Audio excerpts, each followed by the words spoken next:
On a rainy afternoon, in a cozy but unremarkable diner on the outskirts of Denver, waitress Rachel Hughes wipes down a table, expecting yet another predictable day. The smell of coffee lingers in the air as patrons come and go. Yet in a single electric moment, her heart jolts. A tall, distinguished man steps in, one she'd know anywhere because once long ago he was her best friend. The two had parted under tragic circumstances and had never spoken since. As Rachel stares in disbelief, she notices the name on his reservation, Christopher Mansfield, a headline-making millionaire. Their reunion is destined to change everything. Rachel Hughes grew up in the quiet suburbs of Denver, Colorado, in a small white house on Maple Street. Her father, George Hughes, was a mechanic, and her mother, Linda, taught kindergarten in the local elementary school. Money was always tight, but the household was rich in laughter, music, and empathy.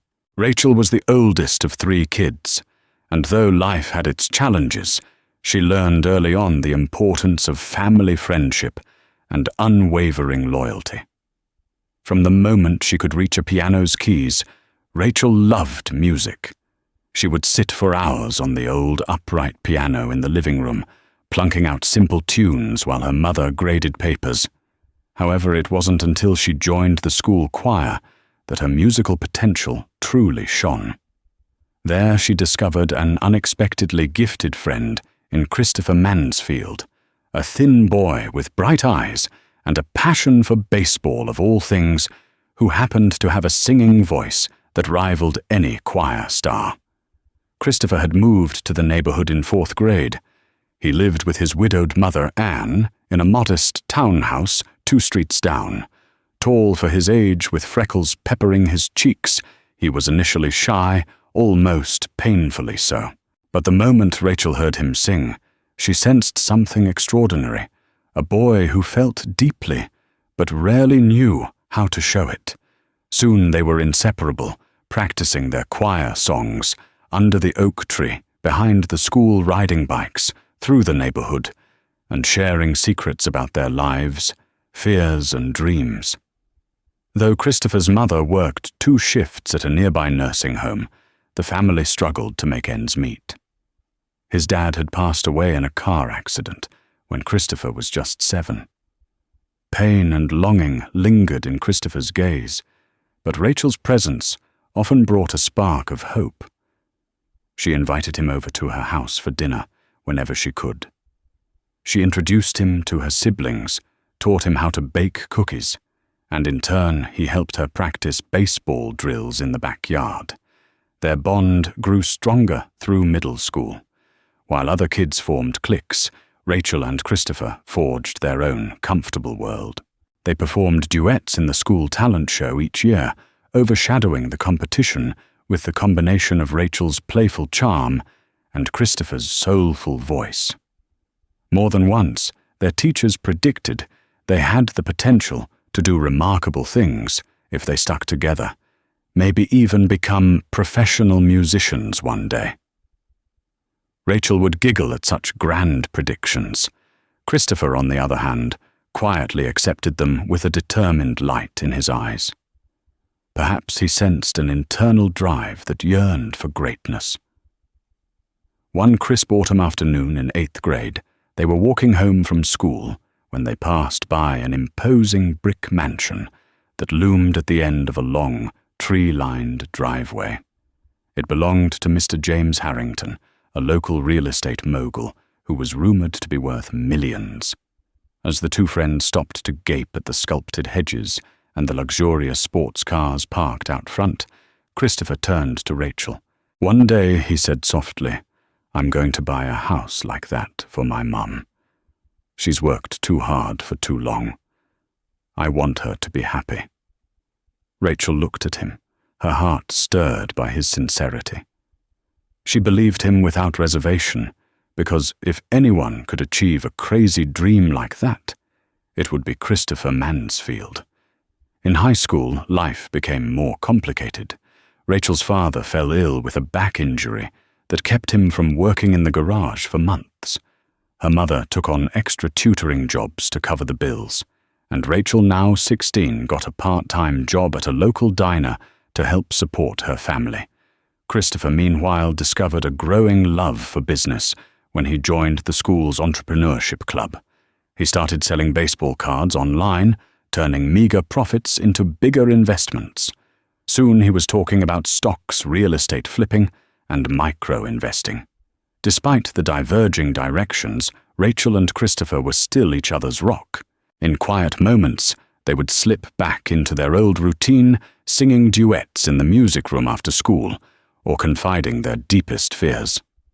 When Christopher's mother was diagnosed with a treatable but expensive illness, he doubled down on his entrepreneurial pursuits, working tirelessly so they wouldn't fall behind on medical bills.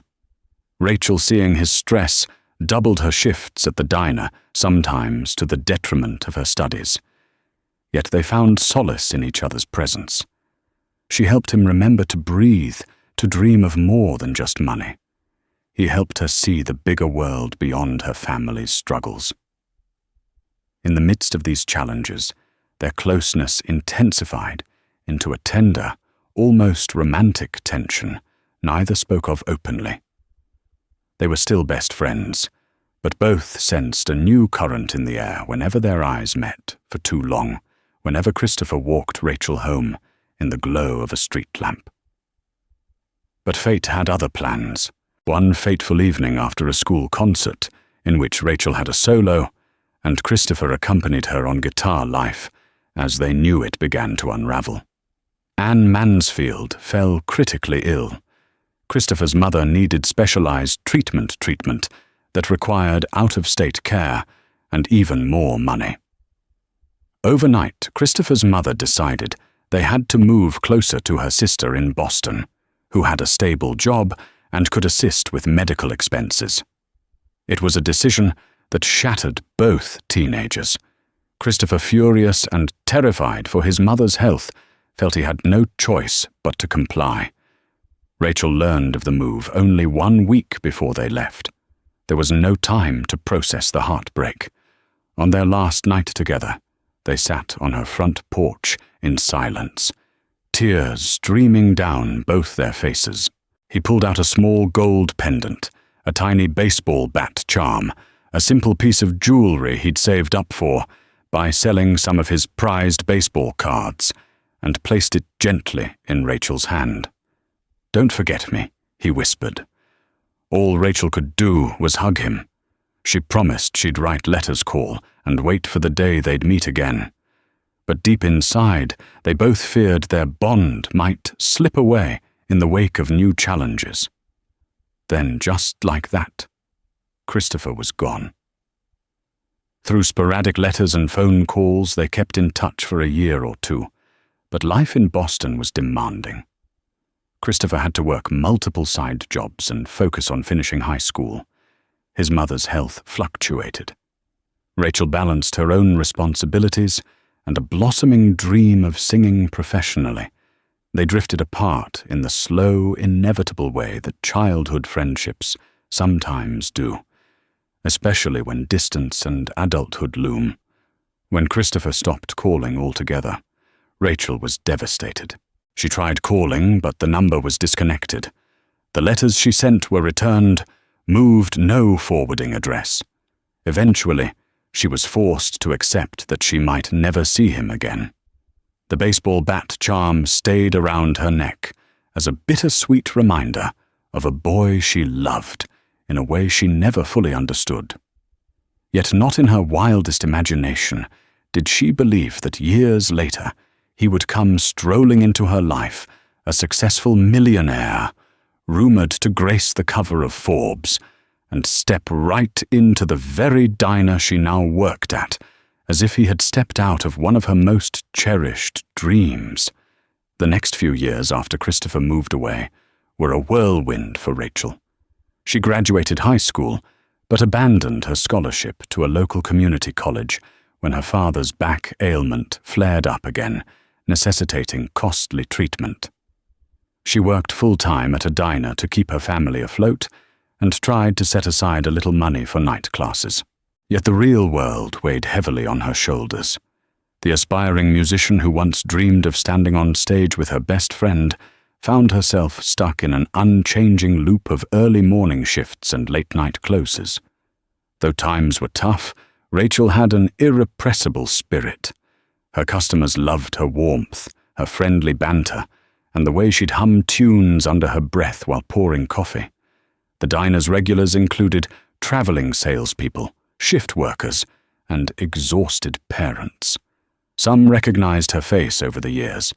They'd watch her grow from a teenage server into a confident young woman. Occasionally they'd ask why she wasn't pursuing a career in music. She'd brush it off with a smile and a shrug, but inside her heart ached. Rachel never forgot Christopher.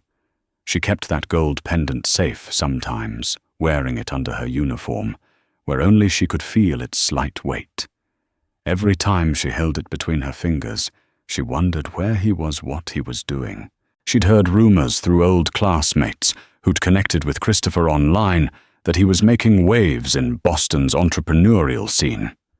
Some claimed he had started a small real estate investing company, flipping houses with near-legendary speed, even as a college student. Others said he'd been spotted at upscale charity events. But the details were murky, and the rumors never consistent. One friend mentioned Christopher had changed his phone number, or that he'd gone overseas to invest in tech startups. Nobody had a definitive update. Even social media provided no real clues. Christopher Mansfield seemed to have vanished from her corner of the digital world. As time marched on, Rachel's responsibilities expanded. Her younger sister Emily started attending a college in Chicago, and Rachel helped with tuition by sending money whenever she could. Her younger brother Peter enlisted in the Marines, leaving her as the only child in the family's home. She considered taking singing lessons again, but bills, rent, and family needs always came first. Still, her mother, Linda, and father George encouraged her. They would sometimes say, "Don't give up on your dreams, honey. You deserve a life full of music." She'd smile and promise them that someday she'd give music another shot.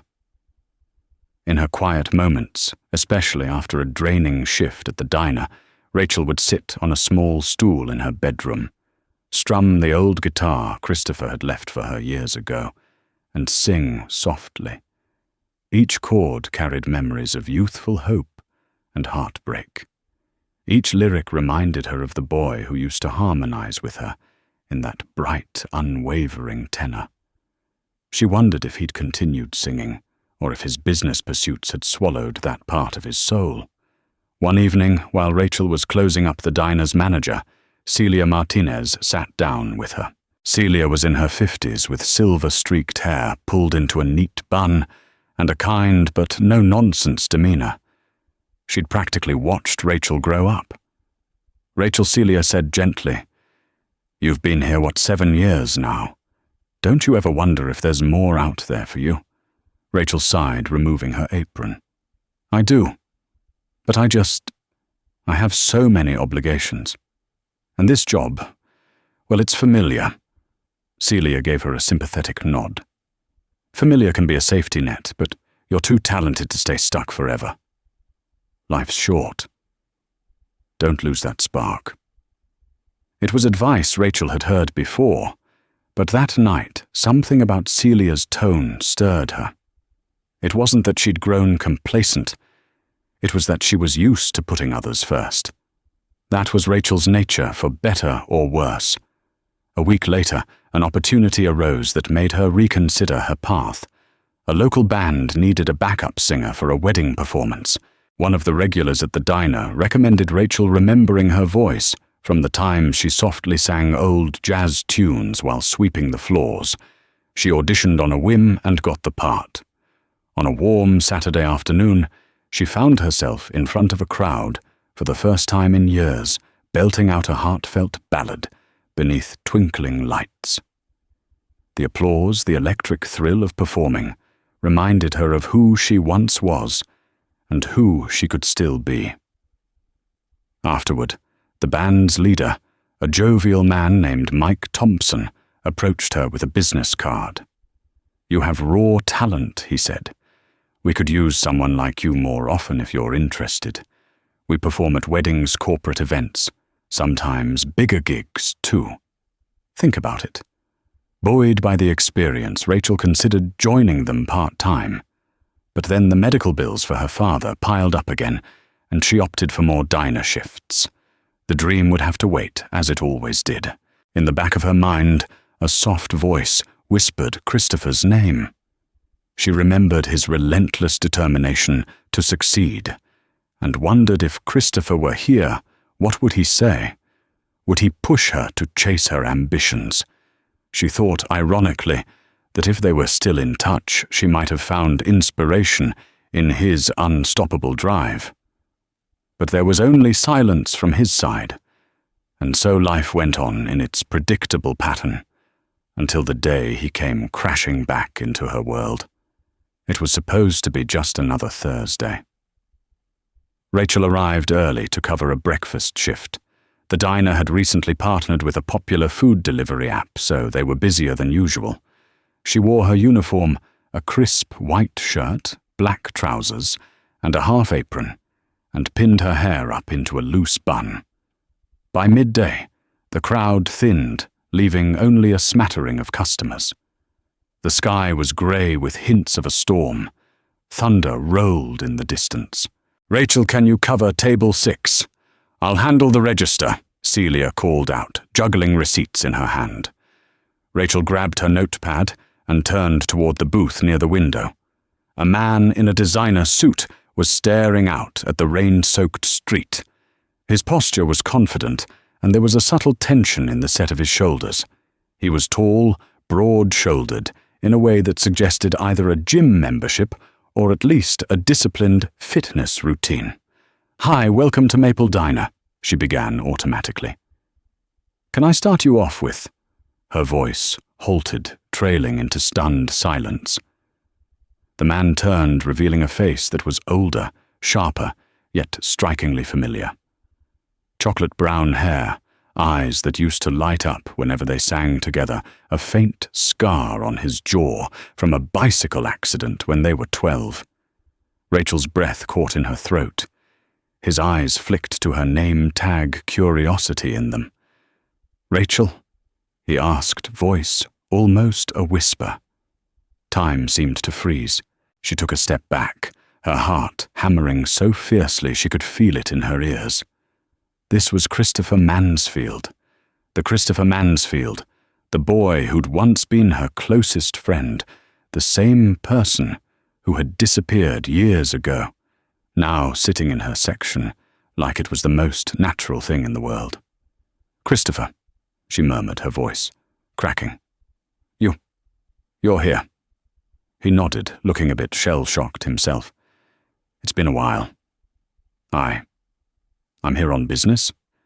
And this diner, well, I heard about a place named Maple Diner. I thought it might be the one you used to mention. But I never imagined you'd still be working here." She wasn't sure if the statement carried an undercurrent of pity or just surprise. Heat crawled into her cheeks. She felt a surge of conflicting emotions, joy, relief, anger, curiosity, all jumbled together. 1,000 questions bubbled up, each begging for attention. Where had he been? Why hadn't he called, struggling to maintain composure? She cleared her throat. Wow. What would you like to order?" A fleeting smile crossed his lips, amused sadness flickering in his eyes. "I'd love a coffee black, and maybe a moment to talk to you, if that's okay." Numbly, she nodded and turned to get his coffee. Her brain spun. Christopher Mansfield was known nationwide. She'd read an article about him a few months back. He was the founder of Mansfield Ventures, a highly successful real estate and venture capital firm. Rumor had it, he was worth millions, if not more. He'd been seen on panels discussing investment strategies, photographed at charity galas. He'd soared to a world far above her own. Clutching the coffee pot, Rachel forced herself to steady her hands before approaching him again. She poured the coffee and slid the cup over. "So, you're successful."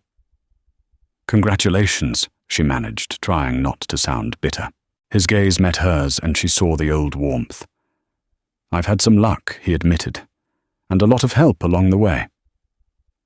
"How have you been, Rachel?" She didn't know where to start. "I'm okay. Still singing sometimes, working here, trying to keep up with life." She kept her tone polite, neutral. He took a sip of coffee. His eyes scanned her face, like he was committing every detail to memory. "I'm sorry I lost touch. Things got complicated." Rachel stiffened, stung by the understatement. "Complicated enough to change your number and never reach out? I tried to contact you, Chris." He swallowed regret etched into his features. "I know. I had to move again. My mother needed treatments in different cities, and I was young and overwhelmed. I should have tried harder to keep in contact, but I got caught up in everything." Then life kept moving faster and faster. She nodded, swallowing a lump in her throat. She'd dreamed of this moment, but now it felt strange, as if he were a ghost. She looked at the time. The diner wasn't too busy, so she slid into the booth across from him, ignoring Celia's curious glance from across the room. They talked haltingly carefully. She found out that Christopher's mother had eventually recovered, though her health was still delicate. He'd gone to college in Boston on partial scholarship, started flipping properties, then launched Mansfield Ventures. He rarely visited Denver. This was his first trip in years, a business negotiation for a new real estate development on the outskirts of town. "Someone mentioned Maple Diner, and I remembered you," he admitted. "I drove here on a whim, hoping maybe I'd see you. I thought it was a long shot. I didn't even know if you still lived in Denver." Rachel studied him.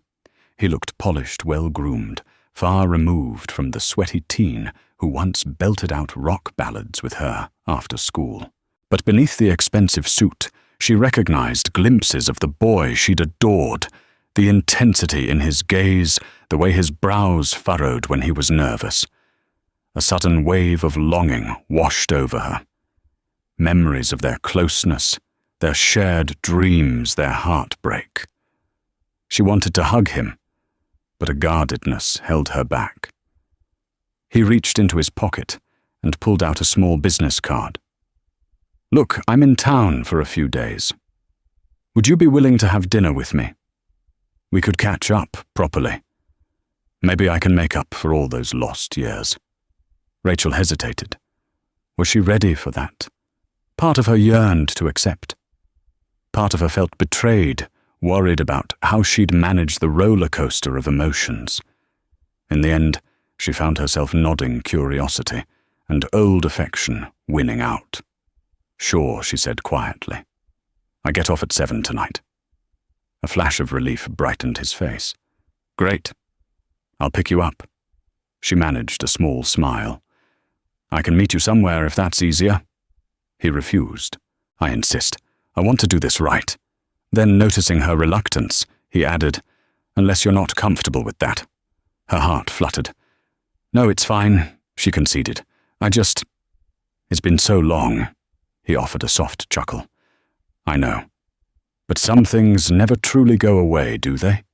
Their eyes met, and a current of unspoken longing passed between them. She cleared her throat, stood up. "I'll see you at 7. He handed over an address scribbled on a piece of paper. "I'm staying at the Harrington Suites downtown," he said. "Let me know if that's closer to you." Rachel recognized the Harrington name. Yes, James. Harrington, the real estate mogul who once owned that mansion. They passed as kids. Had Christopher bought it or invested in it? The irony wasn't lost on her. "Sure," she said, pocketing the note. Moments later, he settled the bill with a generous tip, gave her a final lingering glance, and left the diner. Rachel stood there, heart in turmoil. She was too dazed to notice the stares from Celia and the other customers. She'd just come face to face with the one person she thought she might never see again. And yet, that was only the beginning of a tempest she could never have foreseen. The hours until her shift ended felt endless, each tick of the clock intensifying the storm of emotions raging within Rachel. Would this dinner be awkward, warm, painful? A swirl of questions and conflicting hopes churned in her mind. Celia noticed her distraction and mercifully sent her home an hour early. Rachel hurried to her small apartment, a modest one-bedroom that she shared with her cat, Ollie. She took a quick shower and rummaged through her closet. Her wardrobe was limited, but she wanted to look presentable. Her reflection in the mirror displayed apprehension with a dash of excitement. She settled on a simple navy blue dress paired with a light cardigan. Her necklace, the baseball bat pendant Christopher had given her, glistened against her collarbone. She considered taking it off but decided not to. It felt like a link to their shared past. She drove to the Harrington Suites. In the parking lot, she tried to calm her nerves, inhaling deeply. The hotel's grand entrance reminded her of the man Christopher had become, opulent, powerful, far beyond her diner life. Stepping into the lobby, she scanned the sea of travelers and professionals. A polished, uniformed staff member caught her eye. Then Christopher appeared, weaving through the crowd with the confidence of someone who belonged in such lavish surroundings. "There you are," he said, an easy smile softening his angular features. He wore dark slacks and a crisp button-down shirt, no tie. He seemed comfortable yet refined. "You look beautiful." She flushed suddenly, feeling self-conscious about her simple outfit. "Thanks," she murmured. "You look good." He offered his arm and she slipped her hand through it tentatively. In the elevator, he pressed the button for the rooftop restaurant. An uneasy flutter stirred in her stomach. She wasn't used to such high-end settings, but the twinkle of city lights lured them upward. The restaurant on the top floor was sleek and sophisticated, all glass windows and modern decor. Soft jazz music tinkled in the background. A hostess greeted Christopher by name, guiding them to a table near the window. The view was breathtaking, Denver's skyline, shimmering under the moonlight, the peaks of the Rockies looming beyond. After they were seated, a waitress brought menus. Rachel's eyes widened at the prices. Christopher noticed her expression and placed his hand gently on hers. "Don't worry about that. Tonight's on me."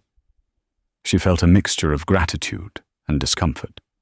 She didn't want him to pity her, but she also recognized that refusing might cause more friction.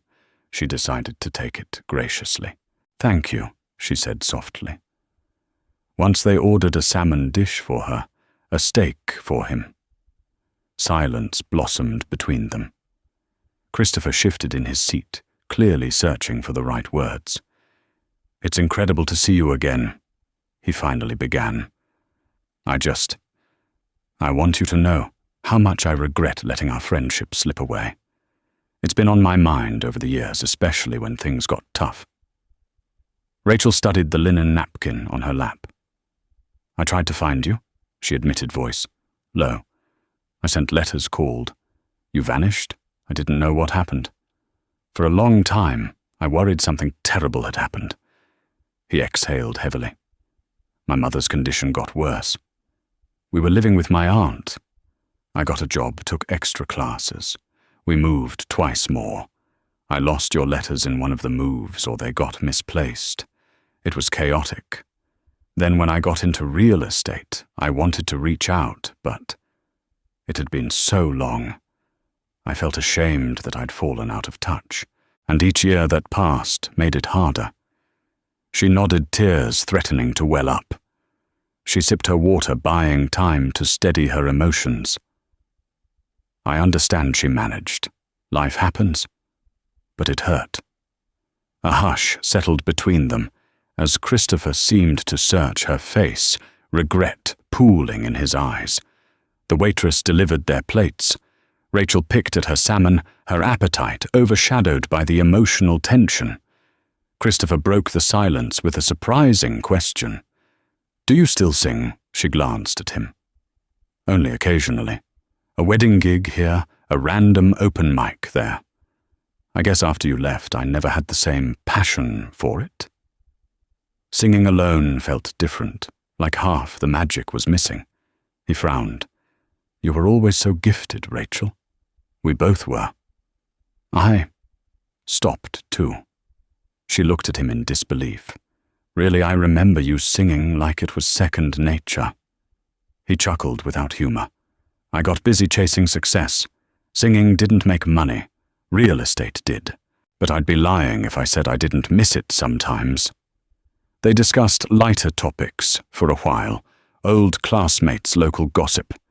She told him about her family, her father's health struggles, her mother's unwavering support. He filled her in on some of his real estate endeavors, dropping names of venture capitalists and describing posh events he'd attended. She listened with mingled awe and the slightest tinge of envy. When their plates were cleared away, Christopher glanced around and then leaned closer. "Rachel, I want to do something for you. I know you never asked for it, but you've always been someone special to me. Let me help your father get the treatment he needs." Her eyes went wide. Christopher, that's too much. We can't accept that." He reached across the table, covering her hand with his. "I have the means now. I want to do this. You and your family always helped me when I had nothing. You gave me a home, a sense of belonging." Touched but overwhelmed, Rachel withdrew her hand. "I appreciate it more than you know," she said, voice trembling. "But it's complicated. My dad's proud." "He wouldn't?" Christopher's gaze softened with understanding. "I know. Let me at least help indirectly. We could say it's part of a foundation or a scholarship fund for families with medical debts. It's not charity. It's me paying forward the kindness I received." Her throat tightened. She remembered that day in front of the Harrington mansion when he vowed to buy such a house for his mother. This was the Christopher she'd admired, driven, generous, wanting to fix problems with what he had at hand. Before she could respond, an older gentleman in an expensive suit approached their table. "Mr. Mansfield, sorry to interrupt," the man said politely. "I just wanted to confirm tomorrow's meeting with Harrington Real Estate. My name is Daniel Craig, no relation to the actor." He offered a small laugh. "We're excited for your partnership." Rachel's head spun. James Harrington's real estate empire was massive. Christopher had certainly come a long way from flipping modest houses online. Christopher handled the man's inquiry with professional poise, then introduced Rachel briefly. The man gave her a polite nod and left. Once they were alone again, Christopher's face hardened slightly. "That's the reason I'm in Denver. We're working on a massive housing development project. The negotiations have been intense." Something in his tone hinted at conflict. She pressed him gently. "Is everything okay?" He frowned. "Yes, but Harrington's not an easy man. He's cunning. He wants this deal, but he also wants to squeeze as much profit as possible. I have to watch my back, which is why I'm doubling down on philanthropy. Big developments often come under scrutiny, but enough about that." He turned to her with a more personal gaze. "Let's talk about us." She looked away, unsure how to define us. They had history, but she didn't know where they stood now. In the lingering tension, they both realized that so much was left unspoken. Yet there was a glimmer in Christopher's eyes, a reminder of how they once harmonized so perfectly. By the time they left the restaurant, it was past 10 p.m. A warm summer breeze greeted them as they stepped onto the rooftop terrace. The city lights glittered below, reminding Rachel of the nights they used to watch the stars from her old backyard. Christopher led her to a quiet corner. "I'm sorry if I overwhelmed you with my offer about your dad. It's just I want to do right by you and your family." She swallowed the lump in her throat. "I'm not ungrateful. It's just, we got used to struggling on our own. It's hard to accept help, especially from someone who disappeared for so long." His expression flickered with hurt. "I understand. I don't expect forgiveness overnight, but I want you to know I'm here now." Before she could formulate a response, thunder rumbled across the sky, and thick droplets of rain started to fall. With a startled laugh, Christopher tugged her back into the restaurant. They dashed through the gilded hallways, hopped into an elevator, and rode down to the lobby drenched but breathless. A childish exhilaration filled them, reminiscent of their younger days, when they'd race through sudden downpours, squealing with delight. Standing in the lobby, water dripping from her cardigan, Rachel looked up at him. Her heart clenched at the tenderness in his gaze. A wave of nostalgia and longing crashed over her, so powerful she could barely breathe. "You have no idea how often I dreamed of moments like this," she whispered. "Of seeing you again." He took a hesitant step closer, raindrops glistening on his hair. "I never stopped thinking about you, Rachel." In that electrified second, the distance of years collapsed. She expected him to kiss her. Maybe she wanted him to. But instead, he gently brushed a strand of wet hair from her cheek, his fingers lingering against her skin. Then he cleared his throat, stepping back, as though reminding himself that this was all too new, too complicated to rush. "Let's get you home," he said. "I'll walk you to your car." They strolled out under the hotel's awning. The rain pummeled the pavement. She paused by her old sedan, turning to face him. "Thank you for dinner," she said softly. He offered a warm smile. "Thank you for agreeing to see me. I hope this is the start of something. A second chance, maybe." She held his gaze, heat flickering in her chest. "I guess we'll find out." Then she slipped into her car, turned the ignition, and watched his figure recede in the rearview mirror as the rain painted the world in shimmering streaks. She felt a curious mixture of hope and fear. Christopher was back, and everything was about to change, of that she had no doubt. The next morning, Rachel woke with a sense of both anticipation and unease. She busied herself with errands, groceries, paying bills, dropping off a shipment at the post office for her mother's small craft business. She wondered if Christopher would call or text. Part of her scolded herself for feeling giddy, reminding her that they had years of painful distance between them. Late that afternoon, her phone buzzed. It was a message from Christopher. "Any chance you're free tonight? I have a surprise for you." She stared at the text butterflies in her stomach. Could she handle another evening in his presence so soon? Yes, she realized. She wanted to. Maybe she needed to. She typed back a quick affirmative response. He picked her up at 6 p.m. in a sleek black car that looked like it cost more than her entire apartment building. She felt a pang of self-consciousness stepping in with her modest skirt and blouse, but Christopher flashed a disarming grin. "We're going somewhere special," he said. He navigated through downtown Denver, eventually turning onto a long, winding road that led toward the foothills. The city skyline faded in the distance. The sun was dipping low, painting the mountains in hues of orange and pink. "Are you going to tell me where we're going?" she asked, curiosity piqued. He shrugged playfully.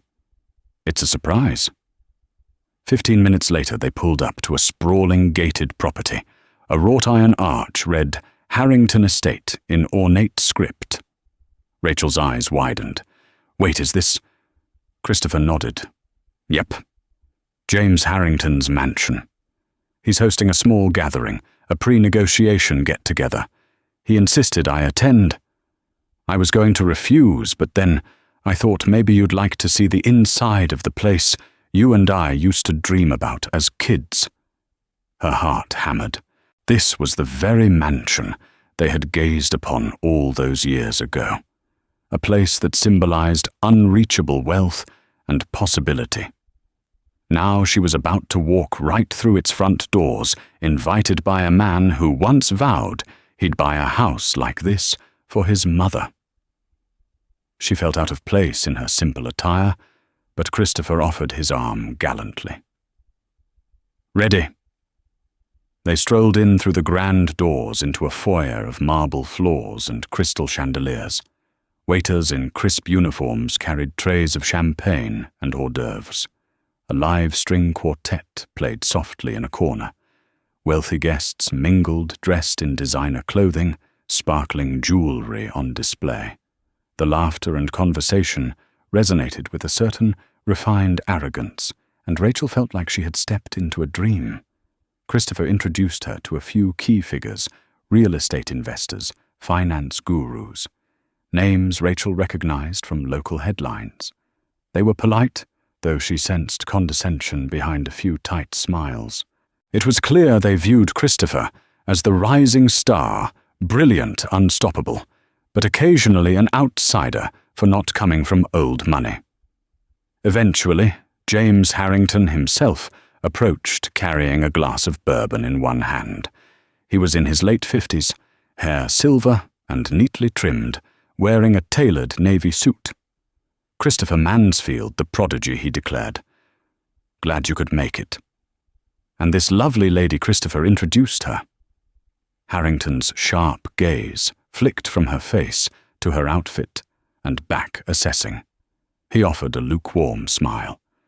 "A pleasure," he said curtly, then turned his attention back to Christopher. "We'll see you in the study at 8 sharp for a chat about tomorrow's deal. Enjoy the evening." He moved on, greeting other guests. Rachel exhaled, relieved to escape further scrutiny. Christopher guided her outside to the terrace. They gazed over manicured lawns, sculpted hedges, and a view of Denver's twinkling lights beyond. "I'm sorry if this is overwhelming," Christopher said, gently, sensing her unease. I remembered how we used to stand outside the gates and imagine what it looked like inside. We don't have to stay too long." She mustered a smile. "It's surreal, but I'm glad to see it. You've come so far." He looked thoughtful. "I've made money, yes, but you're the one who's really strong, Rachel. You faced so many hardships without running away. You put family first. That takes real guts." She flushed at the compliment. Before she could respond, a woman's voice called out, "Christopher." They turned to see a tall, striking brunette in a designer cocktail dress approaching. She was around their age with an air of self-assurance. On her arm was a glittering bracelet that probably cost more than a car. Angela Christopher greeted her, though Rachel noted the slight tension in his smile. "What brings you here? I'm with Harrington's daughter Alison," Angela replied casually. "She and I do charity work together. I didn't realize you'd be here." Then she eyed Rachel, eyebrows raised. "Who's your friend?" Christopher introduced them, explaining that Rachel and he were old friends. Angela extended a well-manicured hand. "Charmed," she said coolly. She turned back to Christopher's voice, dropping to a more personal tone. "I've been trying to reach you. We need to talk about the investment in that water treatment plant. Do you have a moment?" There was something in her tone that stirred Rachel's suspicion, an assumption of closeness. Christopher hesitated. "Sure," he said, then turned to Rachel. "Would you mind giving us just a minute? I'll be right back."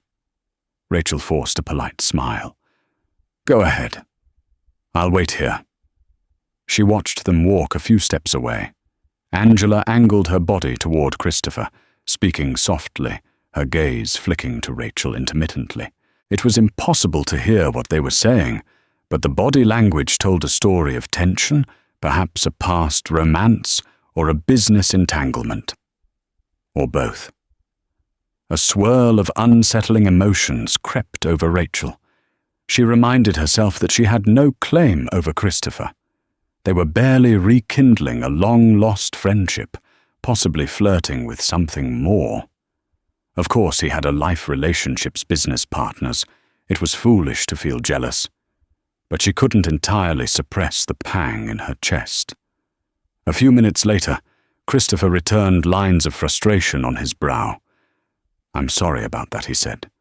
"Angela's a colleague. She can be persistent." Rachel attempted a light-hearted tone. "She seems to know you well." He shrugged, changing the subject.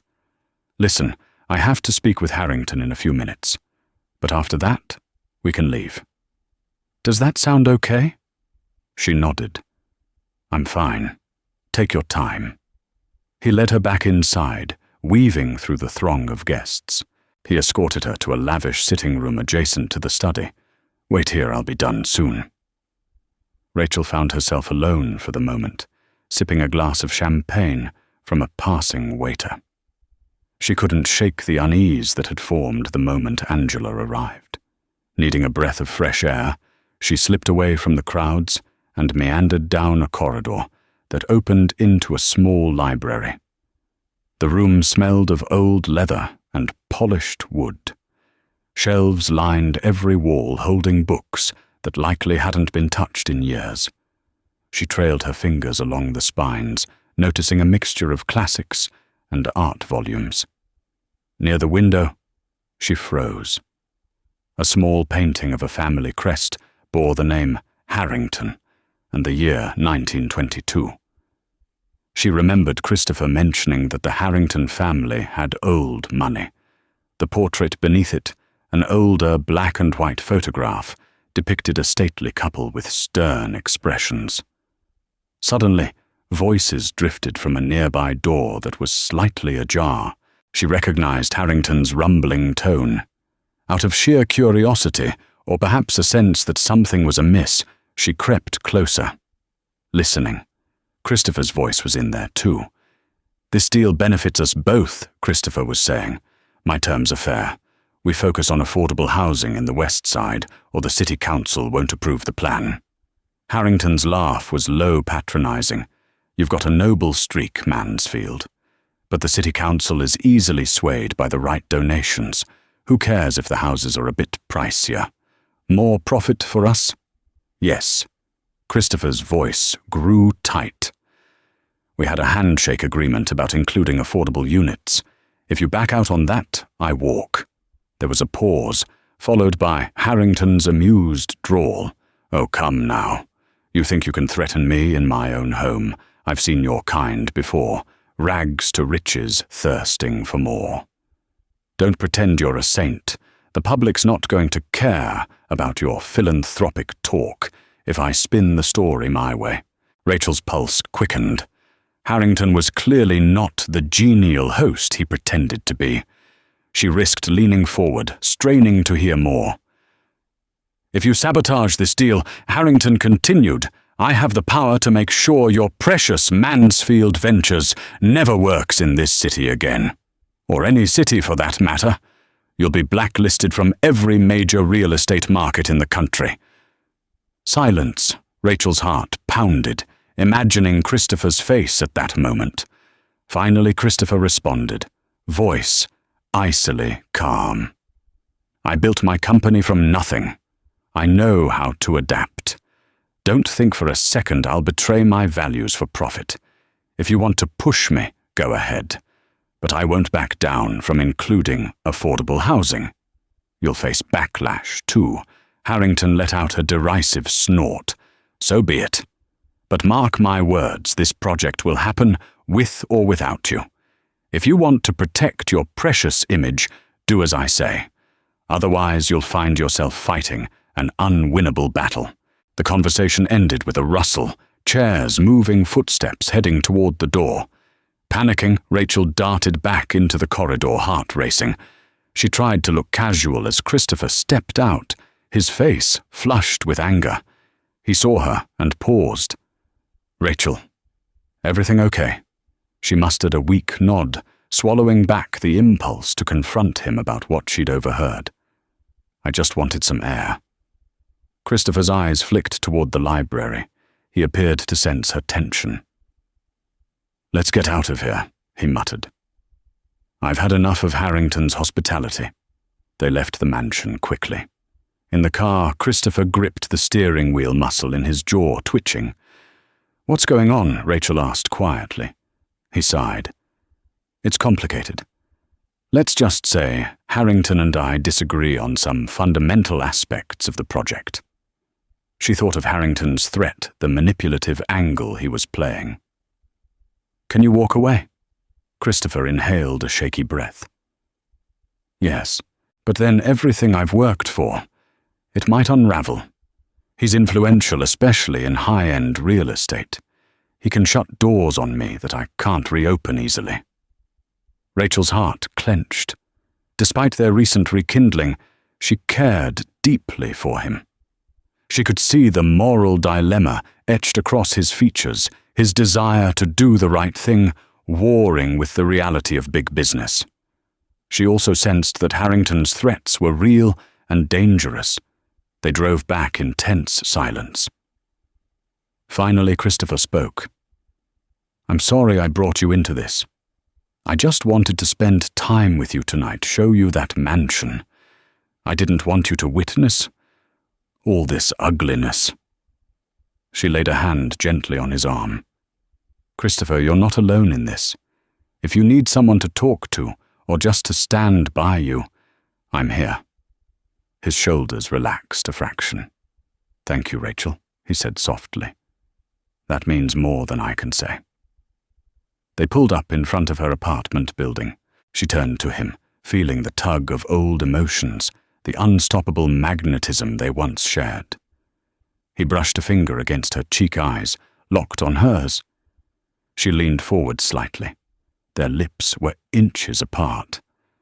But then, as if some invisible barrier still stood between them, he pulled back, uncertainty clouding his gaze. I'll call you, he promised quietly. I need to figure out my next move, but I don't want to lose you again. She nodded, her heart aching from the nearness of him. I'm not going anywhere, she whispered. With a final lingering look, she stepped out of the car and into the hushed night. As she climbed the stairs to her apartment, Rachel grappled with an onslaught of emotions, desire, fear, and a gnawing sense that Christopher was embroiled in something far bigger than either of them had anticipated. Little did she know just how explosive the situation would soon become. In the days that followed, Rachel found herself in a state of emotional limbo. Christopher texted occasionally, apologizing for being preoccupied. The negotiations with Harrington were ongoing, the tension mounting. She tried to offer support from a distance, understanding that he was juggling a complex business deal. Meanwhile, life at the diner continued. The daily grind felt surreal given the knowledge of Christopher's high-stakes world. She confided in Celia about the situation. Celia, supportive as ever, advised caution. In my experience, business and personal feelings don't always mix well, she warned. But if he's the real deal, he'll stand by his morals. One afternoon, as Rachel ended her shift, a sleek car pulled up in front of the diner. She recognized Christopher behind the wheel. He rolled down the window, smiling. Hop in. I have an idea. She slipped into the passenger seat, heart fluttering. Where to? You'll see, he said, mysteriously, pulling away from the curb. They drove beyond the city limits, eventually arriving at a quiet, picturesque lake. Evening sun danced on the water, painting it gold. No grand mansions or suites here, just a wooden pier and a calm breeze. He parked, then led her down to the shoreline. Remember how we used to go to that little lake near our old neighborhood? He asked, slipping off his shoes. We'd skip stones and talk about everything. She grinned, removing her own shoes. Yeah, We'd pretend we were famous rock stars giving concerts to an imaginary crowd. He laughed softly. I missed that. I missed us. They strolled along the water's edge, soaking in the tranquility. Eventually, Christopher asked, "Do you ever think about what might have happened if I hadn't left?" Rachel considered the question. "Sometimes." "But you didn't have a choice, did you? You had to move for your mum." He nodded. "I still wonder if we would have." He trailed off, searching her eyes. The words were unspoken, but the meaning was clear. Dated. Fallen in love. Maybe gotten married. 1,000 possibilities unraveled in the space between them. Feeling the weight of that unspoken question, she reached out, wrapping her fingers around his. "We can't change the past, Chris, but we can decide what happens now." He exhaled, stepping closer. His voice was raw with longing. "Rachel, I don't just want to rekindle our friendship. I think maybe I've loved you for a long time, even if I never said it." A rush of warmth washed over her. It was the moment she'd fantasized about since she was a teenager. Yet in the background, the complications of his business dealings and her own uncertainties loomed. "I feel the same," she said, voice trembling. "But there's a lot going on in your life right now." He nodded. "I know. That's why I want to handle Harrington and stand by my principles. Once that's settled, I want to focus on us, on building something real." She squeezed his hand. "I'm here, Christopher. Just don't shut me out." His eyes glowed with gratitude. He leaned in, and this time neither of them hesitated. Their lips met in a soft, tender kiss, a decade's worth of unspoken emotion flowing between them. She melted against him, feeling simultaneously safe and exhilarated. In that stolen moment by the shimmering lake, the world faded. The only thing that mattered was the warmth of his touch, the taste of a love that had survived years of separation. When they finally parted, she laughed breathlessly. "We should have done that ages ago." He grinned, a boyish happiness lighting his face. Better late than never. They spent the evening talking, sharing the struggles they'd faced, the dreams they still held. Christopher revealed his plan to push Harrington to honor the affordable housing clause. If it failed, he'd walk away. "Money's not worth compromising everything I believe in," he said firmly. "It's about legacy. It's about doing what's right." Rachel felt a swell of pride for him, yet she couldn't shake the sense of foreboding. Harrington was powerful, ruthless. She worried about the blowback. Still, she encouraged Christopher to stand by his convictions, offering her unwavering support. Night settled, and he drove her home. They shared another lingering kiss at her doorstep, a promise of a budding relationship that felt as natural as breathing. The next few days were a blur of giddy excitement for Rachel. Text messages of sweet nothings, quick coffee, meetups, a sense of renewed purpose in her life.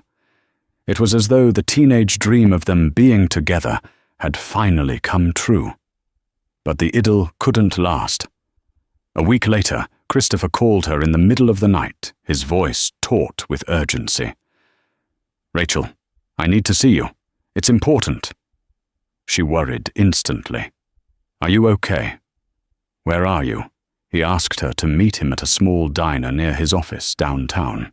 When she arrived, she found him alone, in a corner booth, hair disheveled, eyes red-rimmed. He held a newspaper. "Christopher, what happened?"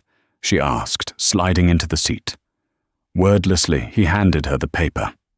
The headline read, "Mansfield Ventures, accused of fraudulent dealings. Harrington pulls out of partnership." Rachel's breath caught. The article claimed that Christopher's company had manipulated property values, forging documents to inflate prices on prospective development sites. Harrington was quoted expressing shock and disappointment, stating he refused to work with such a dishonorable partner. "That's absurd," Rachel murmured, scanning the details. "You wouldn't." Christopher's fists clenched. "Of course I wouldn't. Harrington's behind this. He's framing me, or at least twisting facts, so he can paint me as the villain." Rachel's anger flared. "But can he get away with that?" Christopher's expression was grim. "He has connections. This article has already made waves. Investors are calling, threatening to pull out if we don't clear our name. We're hemorrhaging trust. My attorneys are on it, but there's no guarantee we can recover quickly." Fear gnawed at her. "What can you do?" He raked a hand through his hair. "I either publicly fight Harrington with all the legal avenues I have, which could be a long, messy process, or I try to negotiate behind the scenes. But if I cave to his demands about the project, I compromise everything I stand for.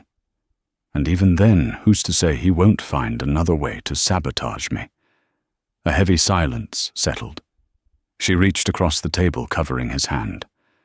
"I'm so sorry, Christopher. But you can't let him bully you into giving up your morals." He nodded, though his eyes were haunted. "I'm just worried about what happens to my employees, to the projects we've started for lower-income families. If Harrington blacklists us, they all suffer." Tears burned at Rachel's eyes, seeing him so torn. She recalled the conversation she overheard, Harrington's threat that he could ruin Christopher's career. This was it, playing out in real time. "Is there anything I can do to help?" she asked, her voice trembling. He looked at her for a long moment. "Just be here. Keep believing in me. That's what I need right now." She squeezed his hand, wishing she could do more. They lingered in the booth until closing time, discussing strategies, possible ways to counter Harrington's smear campaign. Christopher's phone buzzed non-stop with messages and calls from panicked investors. He fielded them calmly, but exhaustion etched itself into his features. Rachel offered whatever comfort she could. Late into the night, they parted ways. As Rachel drove home, a swirl of emotions raged: anger at Harrington's cruelty, fear for Christopher's future, and heartbreak at how quickly joy had turned into crisis. She clutched the steering wheel, determination igniting within her. She wouldn't let him stand alone in this storm. No matter what it took, she'd be by his side.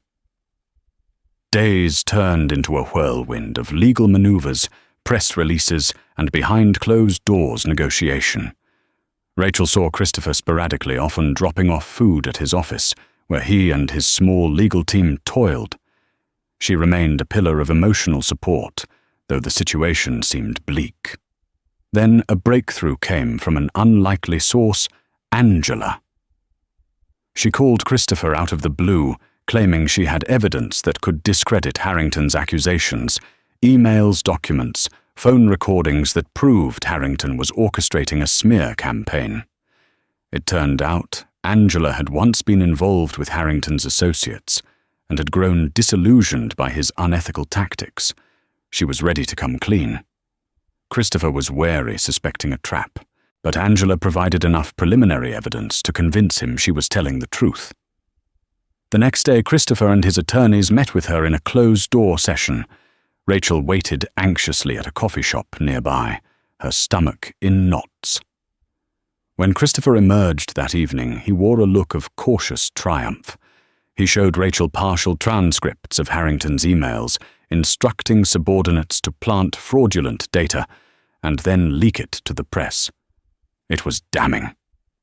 With this in hand, Christopher's lawyers filed a countersuit proclaiming Mansfield Ventures' innocence and demanding a retraction.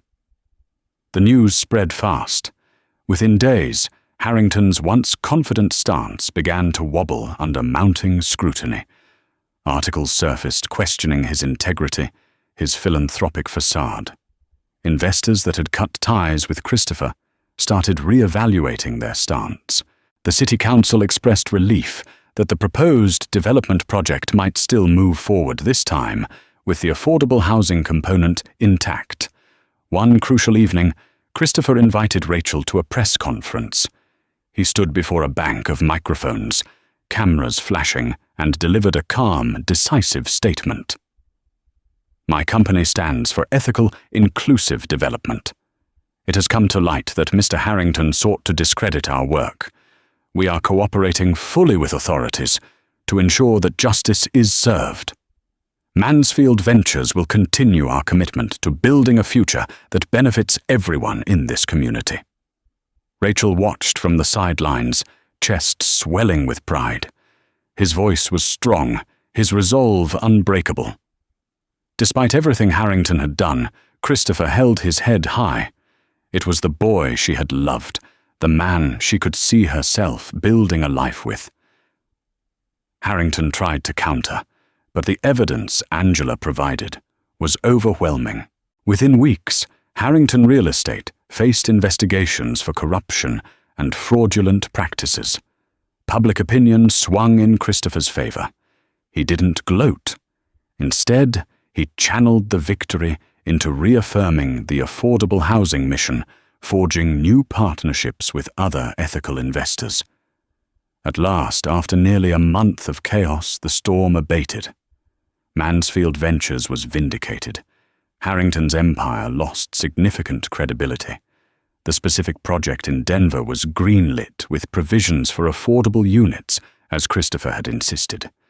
It was in the aftermath of this triumph that Christopher found Rachel one evening at the diner. She'd just clocked out, wiping the last table. The bell jingled overhead, and there he was, wearing a simple shirt and jeans. For once, no polished suit, no guarded mask. He approached her with a relieved grin. "It's finally over," he said softly, pulling her into a tight embrace. She laughed, burying her face against his chest. "I never doubted you." He cupped her cheeks, his expression warm. "I have a question for you," he said. "I've spent so long chasing success, but I realized something huge was missing in my life. I want to build a home, not just houses, with you. Will you come with me to Boston, help me run our new music and arts charitable foundation that we're starting?" Rachel blinked, heart pounding at the barrage of possibilities. "Boston, but my family," he nodded. "I know. I've already spoken to your mum and dad. They want you to follow your dreams. And Denver's not that far. We can visit often. Or we could find a place here, if you prefer. As long as we're together, I can manage my business from anywhere." Tears of joy welled. She thought of that teenage girl dreaming of singing on big stages, traveling and living without regrets. And here was Christopher, offering her not just a chance to share life with him, but also to rediscover her passion for music through a foundation that would support aspiring artists. "Yes," she whispered, voice shaking. "Yes, Christopher, I'll come with you." Their lips met in a deep, exuberant kiss, the diner's fluorescent lights glowing above them. Outside, the city hummed with late-night traffic, but inside, time slowed, and it was just them, at long last, stepping into a future they'd once only imagined. In the following weeks, Christopher helped fund her father's physical therapy discreetly through a community wellness grant, so George's pride wouldn't be hurt. Rachel gave her notice at the diner, hugging Celia tightly on her last day. The old manager wished her luck, tears shining in her eyes. "Go sing your heart out," Rachel Celia said. Before they officially relocated to Boston, Christopher and Rachel stood outside the gates of the Harrington mansion one final time, reflecting on the journey.